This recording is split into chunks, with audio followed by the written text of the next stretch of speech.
Queridos irmãos, com muita alegria vamos dar início ao nosso trabalho. Já indo direto ao assunto, nós estamos no nosso terceiro encontro, trabalhando o sermão Continua a Grande Tribulação, que faz parte do sermão profético, que também já trabalhamos algumas semanas, o que remonta aos primeiros movimentos desse capítulo. Então, como o nosso tempo urge e temos alguns assuntos importantes para trabalhar nessa noite, nós já vamos direto fazer a leitura do versículo 15 até o versículo 28º, lembrando que nós vamos trabalhar hoje especificamente o versículo 23 ao 28. Portanto, 5 versículos para as nossas reflexões. Mas vamos lá, versículo 15. Diz assim Jesus, conforme a narrativa de Mateus: Quando, pois, virdes que a abominação da desolação, de que falou o profeta Daniel, está no lugar santo, quem lê, atenda. Então, os que estiverem na Judéia, fujam para os montes. E quem estiver sobre o telhado, não desça a tirar alguma coisa de sua casa. E quem estiver no campo, não volte atrás a buscar os seus vestidos. Mas ai das grávidas e das que amamentarem naqueles dias.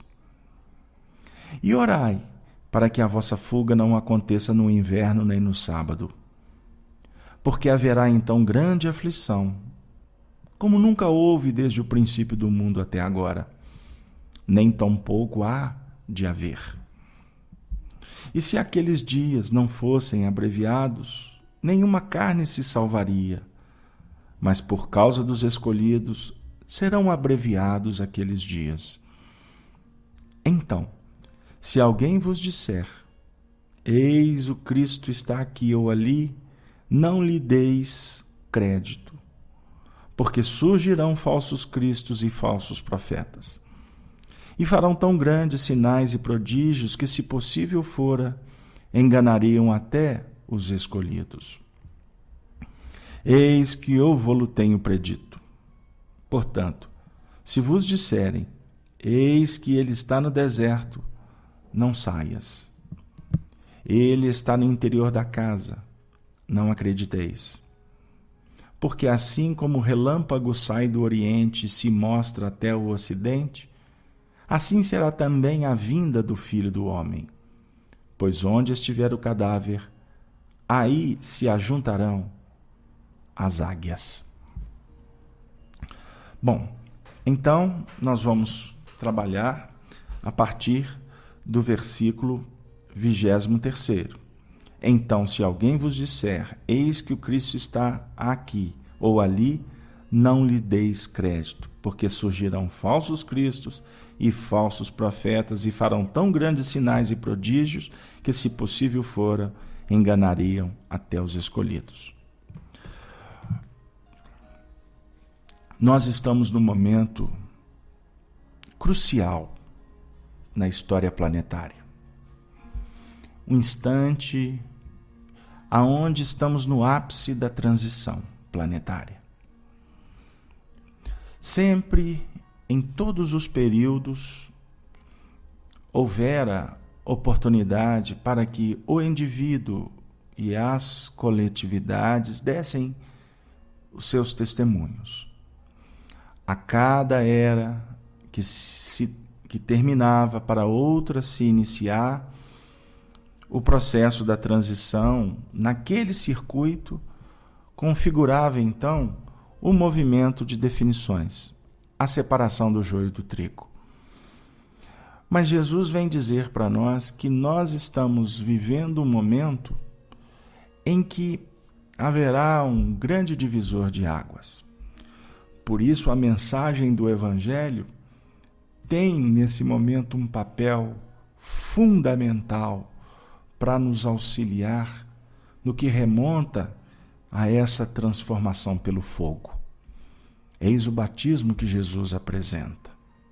O batismo da água, do mergulho por exemplo, na reencarnação, ou na transformação da ideia, na chamada metanoia, é um movimento que vem acontecendo e que, diga-se de passagem, se torna precursor do instante da transformação definitiva pelo fogo.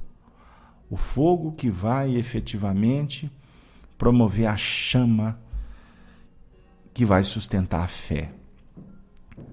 A fé raciocinada, a fé intuitiva, aquela que há de encarar a razão face a face, em todos os tempos, que nos aguardam no espaço e nas oportunidades.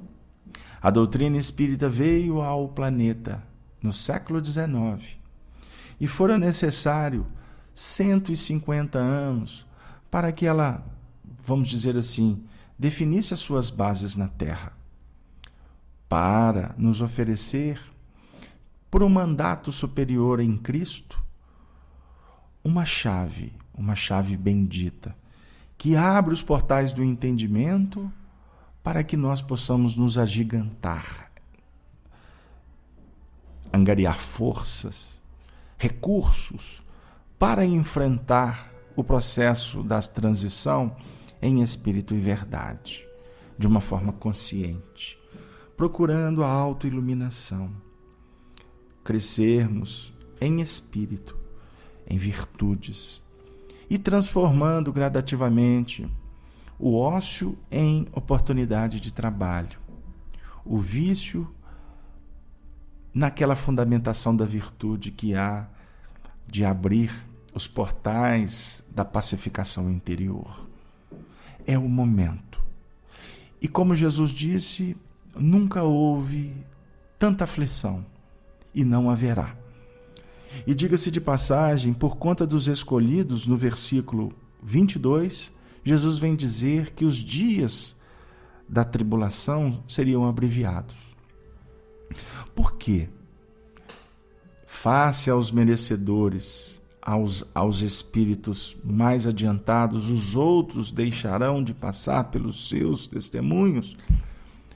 Não é isso, não é bem isto que Jesus quer dizer. Dentro de um entendimento atual, que a nossa experiência quanto humanidade nos permite operar.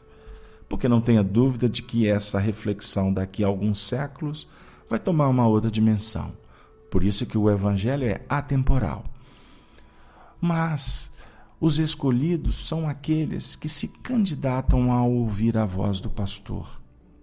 E quando nós sairmos da nossa aflição, da nossa dor, que até agora configura um movimento apenas para nos mostrar os nossos limites, por atrito, para nos colocar numa condição real de entendermos que somos pequenos diante da sabedoria infinita do Pai, quando nós abrimos o nosso entendimento de uma forma consciente, obviamente que a dor, a aflição toma outra configuração. Tanto que chegaremos um dia em que vamos amar a dor, no seu sentido de que ela nos faz sentir a própria dor do Cristo. Ainda estamos distante de refletir nessas bases. Por isso, o nosso movimento é querer libertar da dor, o que é justo, o que procede.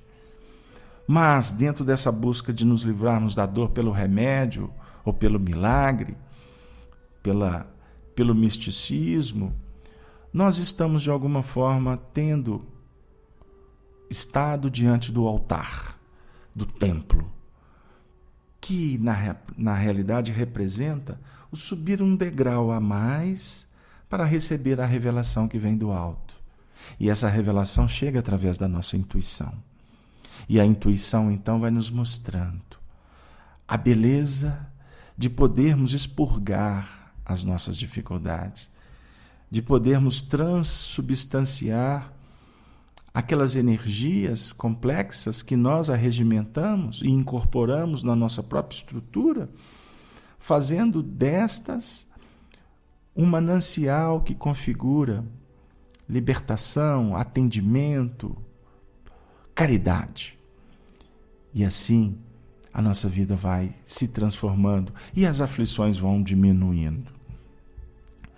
Agora é muito importante e é o objeto das nossas atenções, porque como nos primeiros versículos do capítulo 24 do sermão profético, volta aqui Jesus para falar sobre os falsos cristos e os falsos profetas.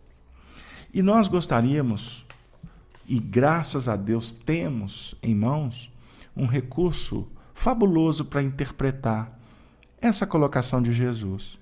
Esse recurso, que é um verdadeiro compêndio de bênçãos, está inserido no livro Evangelho segundo o Espiritismo, exatamente no capítulo 21. Quando Allan Kardec vem desenvolver o que Jesus dissera e que nós estamos tentando relembrar agora. E por isso, inicialmente, ele vem falar, ele vem nos explicar sobre a missão dos profetas. E eu peço permissão para vocês para fazer uma leitura do pensamento de Allan Kardec. É o tópico 4 do capítulo 21.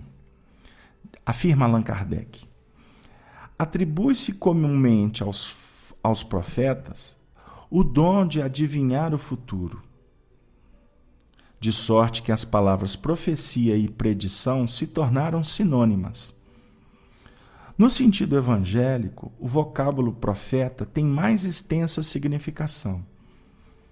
Disse de todo enviado de Deus com a missão de instruir os homens e de lhes revelar as coisas ocultas e os mistérios da vida espiritual. Pode, pois, um homem ser profeta sem fazer predições. Aquela era a ideia dos judeus ao tempo de Jesus. Daí vem que, quando o levaram à presença do sumo sacerdote Caifás, os escribas e os anciões reunidos lhe cuspiram no rosto, lhe deram socos e bofetadas, dizendo: Cristo, profetiza para nós e dize quem foi que te bateu.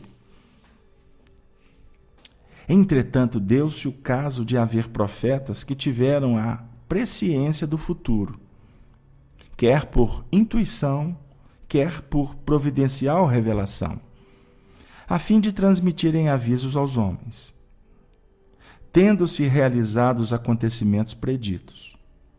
O dom de predizer o futuro foi considerado como um dos atributos da qualidade de profeta. Portanto, o profeta, hoje, nós poderíamos adequar o termo, a designação a um educador, a um mestre da ciência espiritual. É aquele que efetivamente se torna um enviado de Deus. Por isso que nós vamos encontrar no próprio Evangelho segundo o Espiritismo uma continuação desta reflexão de Allan Kardec quanto aos profetas. Portanto, os enviados de Deus, os profetas, podem fazer predições numa adequação aos nossos tempos. Ele pode ser um médium clarividente. O clarividente tem a visão psíquica que percorre o espaço e o tempo. Ele pode ver o passado, ele pode caminhar pelas sendas do futuro. Mas o que efetivamente não limita a condição de ser profeta a essa possibilidade mediúnica. O que configura o profeta no Evangelho é a sua condição de um enviado de Deus. Ou seja, que as suas atitudes estarão em consonância com a própria lei de Deus. Ou seja, o educador ensina o que ele vive. A árvore é conhecida pelos seus frutos. Não é isso? Aí nós podemos citar, aproveitando o estudo de Allan Kardec, o Evangelho de Lucas, no capítulo 6, no versículo 43 a 45, quando diz Jesus assim: a árvore que produz maus frutos não é boa, e a árvore que produz bons frutos não é má. Portanto, cada árvore se conhece pelo seu próprio fruto. Não se colhem figos nos espinheiros, nem cachos de uvas nas sarças. O homem de bem tira boas coisas do bom tesouro do seu coração, e o mal tira as más do mau tesouro do seu coração, porquanto a boca fala de que está cheio o coração. Então, Allan Kardec vem definir para nós que nesse momento de transição nós estamos diante de uma movimentação espiritual muito intensa. E que se houveram falsos cristos e falsos profetas durante toda a história, em todos os tempos, afirma Allan Kardec, profetas que exploraram os homens em proveito de suas ambições e de seus interesses, do seu anseio de dominação, certos conhecimentos que possuíam, ao fim de alcançarem o prestígio de um pseudo-poder sobre-humano ou de uma pretendida missão divina. São esses os falsos cristos e os falsos profetas, que se manifestaram durante todos os tempos. Mas neste momento de transição, eles se tornam muito mais atuantes. Por quê? Porque nesse momento de transição, todos nós estamos sendo testados naquele ponto que nós mais necessitamos trabalhar. Por quê? No processo de definições, nós temos, como indivíduos e como coletividades, confirmar efetivamente o que nós estamos nos propondo dentro da jornada do progresso espiritual. Nós temos que dizer a que viemos. E cada um cidadão do nosso planeta está sendo chamado para dar os seus testemunhos. Com isto, todos aqueles pontos que nós precisamos de trabalhar vão ser verificados. E um deles, nós podemos aqui sintetizar, é exatamente a nossa presunção, a nossa pretensão de ser o que não somos. Então nós podemos dizer que os falsos cristos e os falsos profetas são os religiosos que se dizem cristos, que se dizem enviados por Jesus e enganam. Nós os encontramos nos meios religiosos, não tenhamos dúvidas. Mas nós temos que, nesse momento, procurar ampliar os nossos horizontes para dizer que toda a vaidade, como afirma o adágio popular, será castigada. Mas ela só será castigada a partir do momento em que ela se movimenta, que ela se apresenta. E a vaidade, a presunção, ela se faz para enganar. Enganar aquele que a sustenta, como enganar aqueles que estão à volta do presunçoso. Na Terra, nós encontramos a mentira em muitos lugares.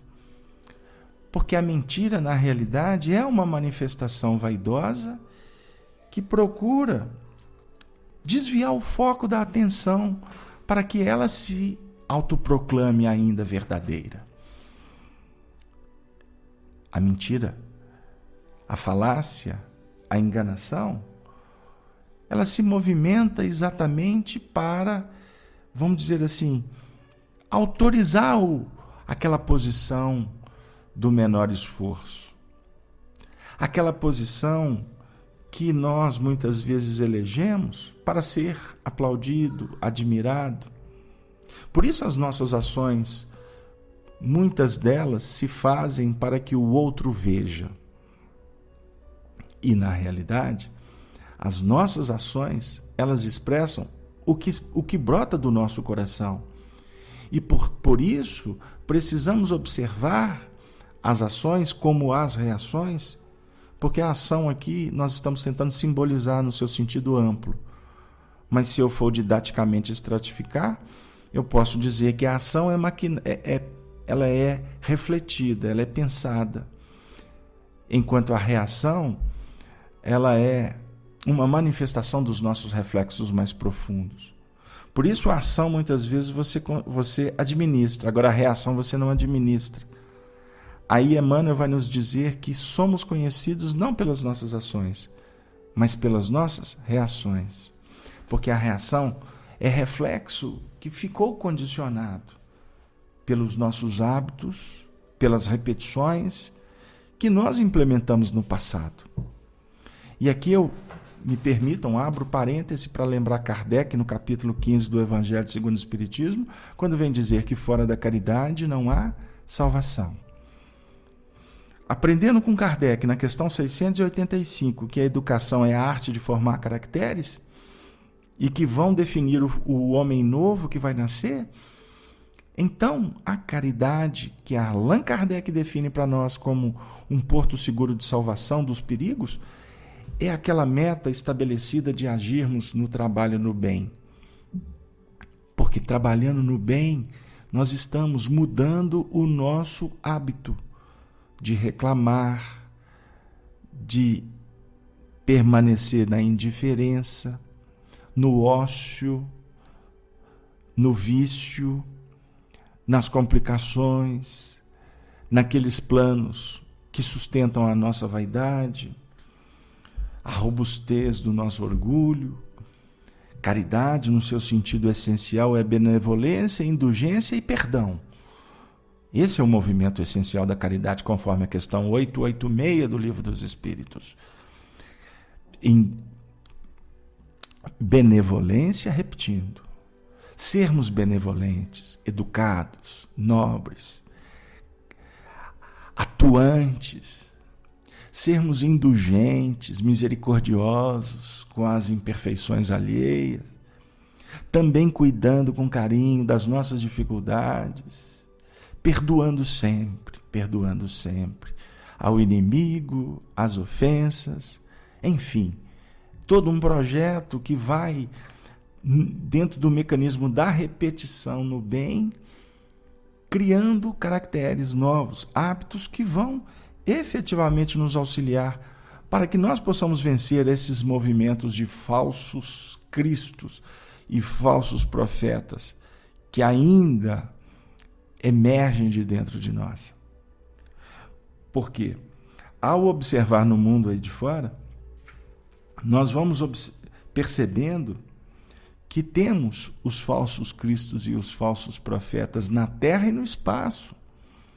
Allan Kardec vem falar dos espíritos, vem falar para nós que devemos estar atentos, porque ao observar o falso Cristo e o falso profeta lá de fora, nós vamos observando que devemos caracterizar as nossas reflexões em cima do campo moral, porque efetivamente o profeta se reconhece pela sua condição séria, o seu comprometimento com a verdade e a sua transformação, que é um processo lento, mas que é sustentado por um ideal nobre, o perseverar até o fim. Não vamos encontrar na terra o profeta por excelência, porque o mestre por excelência é um só, Jesus o Cristo, conforme a questão 625 nos explica do Livro dos Espíritos. Ele é o tipo mais perfeito, é o modelo, é o guia. Mas aqui na Terra nós encontramos, ao longo da história da humanidade, muitos que foram legítimos representantes do Cristo em suas ações. E eles se caracterizaram pela perseverança no bem, pela seriedade, portanto, que nós depreendemos das suas atitudes. No item 9 No item 9 do Evangelho segundo o Espiritismo, desse capítulo 21, no tópico Caracteres do Verdadeiro Profeta, Allan Kardec sintetiza de uma forma magistral o nosso pensamento. E por isso vamos nos render a esse mestre-escola, esse mestre do mundo espiritual. Desconfiai dos falsos profetas. É útil em todos os tempos essa recomendação, mas sobretudo nos momentos da transição, em que, como na atual, se elabora uma transformação da humanidade. Porque então uma multidão de ambiciosos e intrigantes se arvoram em reformadores e messias. Reformadores e messias. É contra esses impostores que se deve estar em guarda, correndo a todo homem honesto o dever de os desmascarar. Perguntarei sem dúvida como reconhecê-los. Aqui tendes o que os assinala. Vamos lá. Somente a um hábil general, capaz de o dirigir, se confia o comando de um exército. Julgais que Deus seja menos prudente do que os homens? Ficais certos de que só confia missões importantes aos que ele sabe capazes de as cumprir. Porquanto as grandes missões são fardos pesados que esmagariam o homem, carente de forças para carregá-los. Em todas as coisas, o mestre há de sempre saber mais do que o discípulo. Essa é a regra da evolução. O mestre saber sempre mais que o discípulo. Para fazer que a humanidade avance moralmente e intelectualmente, são precisos homens superiores em inteligência e em moralidade. Por isso, para estas missões são sempre escolhidos espíritos já adiantados, que fizeram suas provas noutras existências. Visto que, se não fossem superiores ao meio em que têm de atuar, nula lhes resultaria a ação. Isto posto, a vez de concluir que o verdadeiro missionário de Deus tem de justificar pela sua superioridade, pelas suas virtudes, pela grandeza, pelo resultado e pela influência moralizadora de suas obras, a missão de que se diz portador. Ao assistir à entrevista do atual Papa Francisco, concedida à Rede Globo de televisão, ao repórter da Globo News, nós ficamos muito sensibilizados com o carisma, com as expressões irradiadoras daquele que ocupa o cargo principal da nossa querida irmã, a Santa Igreja Católica. Como assim ela é consignada pelos católicos e que nós temos profundo respeito. Ele tem demonstrado nos primeiros movimentos em que ele se apresenta para os cardeais de uma forma interna, para os diáconos, para os sacerdotes, para a cúpula do Vaticano, como também para a imprensa mundial e para o grande povo católico que se espalha no mundo aos milhões. Como um homem que está compromissado com mudanças dentro da própria estrutura desta instituição milenar. E o que nos chama profundamente a atenção é o compromisso dele em viver os ideais que ele abraçou em sua vida, pois vivendo, exemplificando, com o carisma muito peculiar, muito especial que ele possui, ele sensibilizar a toda a cúria romana sobre a importância de representarmos Jesus de uma forma legítima. Se o mestre por excelência, o enviado de Deus, afirmara e deu testemunho que ele não tinha uma pedra para recostar a sua cabeça, como nós, seres humanos, que estamos nos candidatando a segui-lo, podemos criar um movimento que justifique uma atitude contrária ao que Jesus legitimou no seu Evangelho. O Filho do Homem não tem uma pedra para recostar a sua cabeça. E esse companheiro, que adotou o nome de Francisco, numa alusão a João Evangelista, quando encarnado na Úmbria, no século XII e XIII, viver a pobreza extrema, para mostrar para todos nós que seguir Jesus, nós não precisamos de aparato, que para seguir o Mestre, não devemos levar o alforje nem a bolsa. Nós devemos estar com o coração aberto para servi-lo, do jeito que ele espera, na hora que ele define, e com os corações que ele nos revela. Eis aqui a serva, disse Maria ao anjo, cumpra-se em mim conforme a tua palavra. Então são pontos que vão definindo para nós a necessidade de exemplificar, para que o discurso não seja incoerente.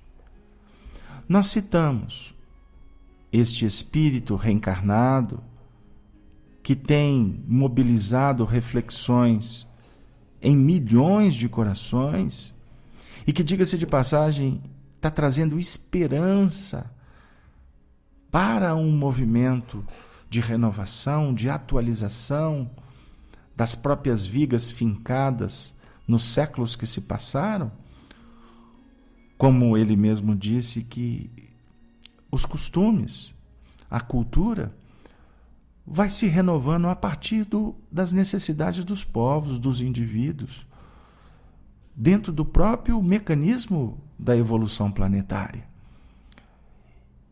E isso para nós é muito alentador, porque estamos vendo o movimento do bem atendendo a massa. Por isso, em nome dos escolhidos, a aflição tende a diminuir. Porque se nós, quanto indivíduos e quanto coletividades, compreendermos que devemos nos tornarmos Cristos e profetas, nós vamos angariar a bênção dos escolhidos, no seu sentido amplo, porque o apoio espiritual todos nós temos, como agora estamos tendo aqui neste estudo, como estamos tendo na vida, na reencarnação, porque os benfeitores nos acompanham o tempo todo. Mas é muito importante que nós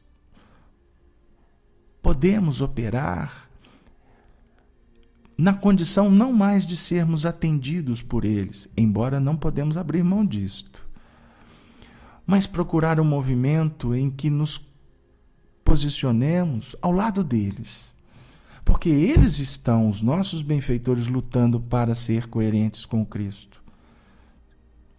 E nós precisamos também ser coerentes com Cristo. E sendo coerente, dentro da possibilidade de cada um, relembrando que cada um dá o testemunho que pode. Cada um leva a cruz que lhe é de propriedade. As suas aquisições, as suas experiências milenares. Por isso é que, como define Emmanuel, quem faz o que pode, faz tudo.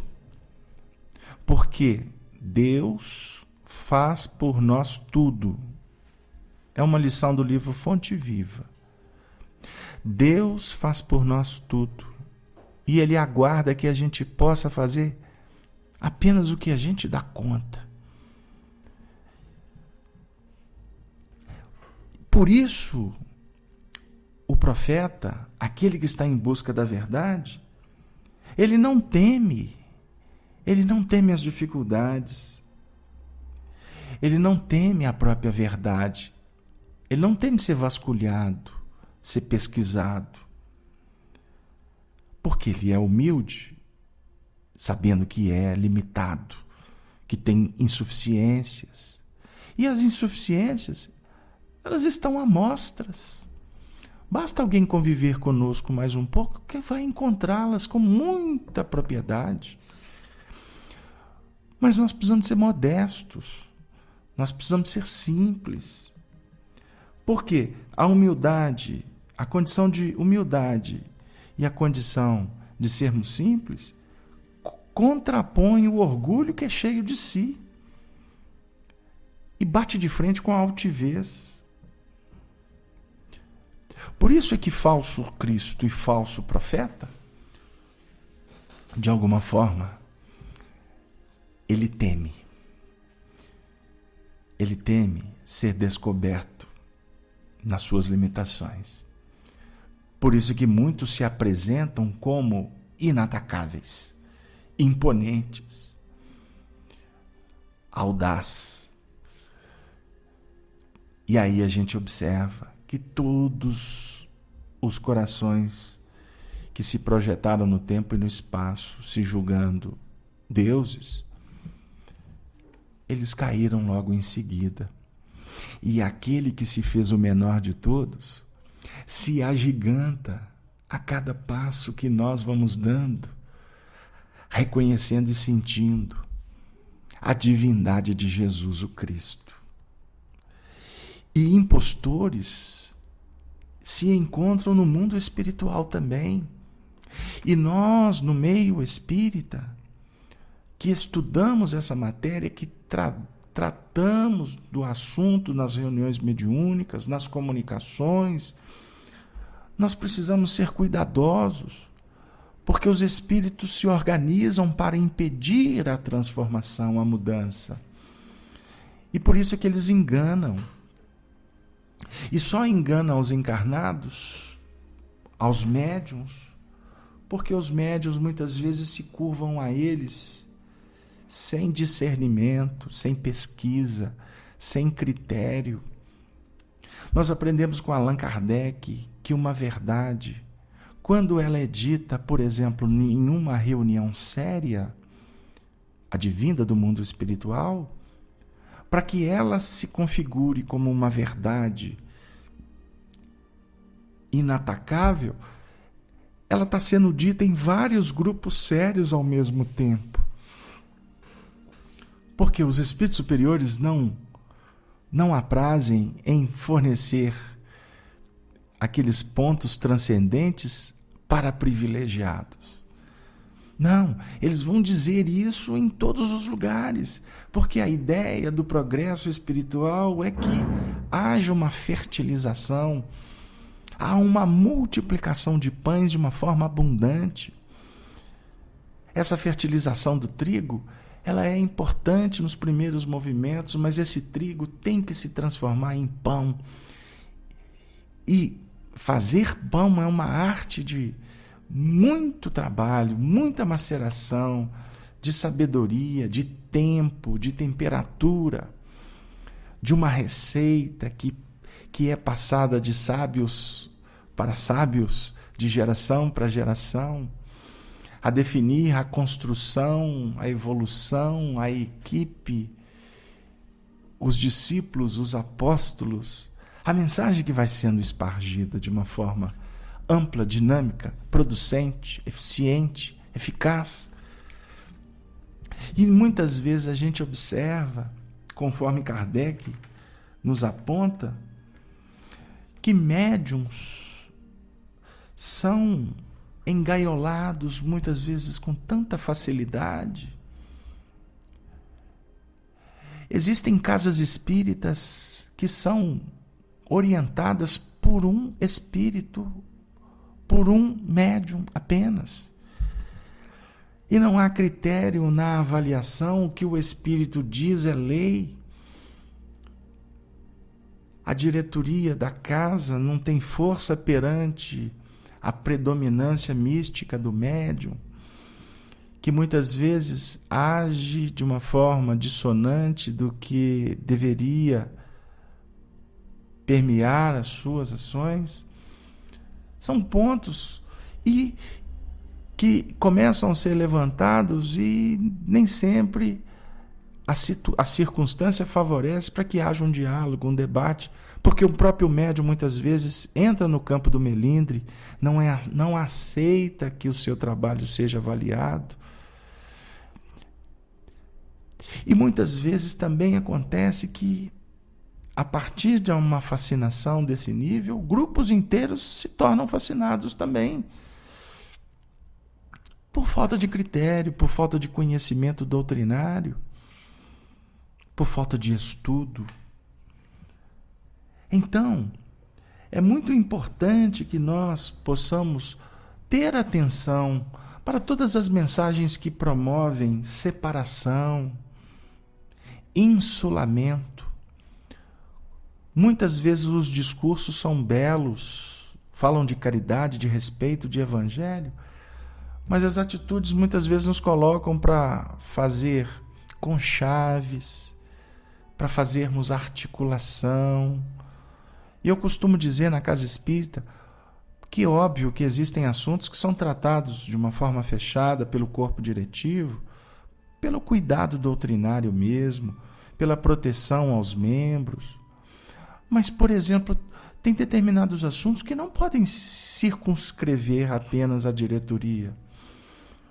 Ou determinados movimentos eu não posso colocar em público o assunto, mas o que se diz em oculto, diz o Evangelho que tem que se dizer na luz do dia. Se é verdade, não tem meio termo. E aí muitas vezes a gente observa que a gente acaba repetindo, privilegiando determinados movimentos dentro do centro em detrimento da vivência do Evangelho. Isso tudo define o quê? Uma condição de falso profetismo, uma condição incoerente. Quais são os caracteres do homem de bem ou do profeta? Conforme a gente aprende no Livro dos Espíritos. O homem de bem é aquele que vive a lei de justiça, de amor e de caridade. Então esse é o projeto do espírita cristão. Nos tornarmos homens de bem. Então, meus queridos amigos, o assunto, ele mexe com o nosso coração, porque nós estamos diante de um movimento religioso, um movimento espírita, mas estamos diante também de um movimento planetário, de um movimento que nos envolve em vários segmentos, em que o tempo todo nós estamos sendo convidados a escolher, a dar testemunho e a avaliar, porque nós vivemos em sociedade. Aí entra um desafio, avaliar sem julgar, mas aprender para não repetir erros. E o instante é avassalador. O instante está batendo forte na intimidade de todos nós. Por isso é que nós estamos aqui, querida Carla, o Arnaldo, todos vocês que estão dando as suas participações, não é? Que estão dando as suas participações. Todos nós estamos aqui vivendo um processo muito importante, porque todos nós somos enviados para sermos pastores, mas para isso precisamos ser primeiros as ovelhas humildes, bondosas, trabalhadoras, para nos candidatarmos a essa condição de espargir o bem pelos nossos próprios exemplos. Então, nós precisamos de ter muito cuidado na apreciação do que o outro representa. Quando é o bem, a gente sente. Quando for expressões ainda humanas, tímidas, vacilantes, possamos obrar com misericórdia, com carinho, com respeito, com silêncio, com gentileza. Assistimos um estudo transcendente de Divaldo, realizado no estado de São Paulo, na cidade de Araçatuba, quando ele falou sobre o culto da gentileza. É o que nós não temos encontrado na sociedade. Meu Deus, aonde está? Aonde ficou guardado? Aqueles exemplos que os nossos pais nos legaram de respeito, de fraternidade, de educação. As pessoas no individualismo, na idolatria ao Deus dinheiro, ao consumismo, às questões da horizontal do mundo, nós estamos nos tornando viajores esquecidos dos tesouros mais importantes que a misericórdia da providência divina nos legou, os exemplos do bem.